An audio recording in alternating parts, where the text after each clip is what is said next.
Good morning, fellow inhabitants of this planet. I had the craziest of revelations in the shower this morning. So I am reading the Gospels again, and last week I was reading Mark, and in the Gospels there's this part where Jesus sends his disciples out in groups of 2 to go preach and teach and drive out demons and heal people and all that. And I always kind of read that part and was like, all right, cool. Not really thinking anything about it until this morning when it just hit me between the eyes.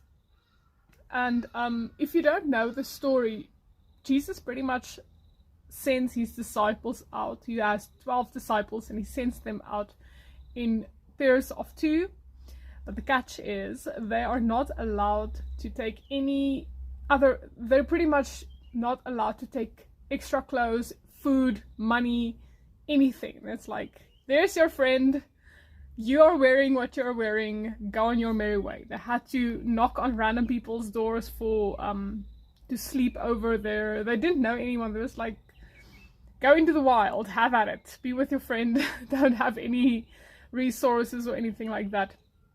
And you might think, okay, this is a bit extreme, Jesus. But there's method to the madness.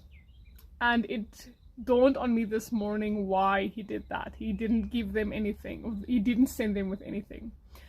Because if you don't have anything, if you don't have anything, if you have anything, you rely on yourself. If you don't have anything, you rely on God.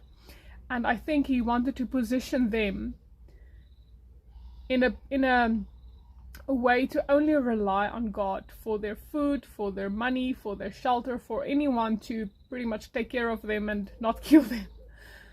And that put them into a position where they had to really pray and really ask God to help them.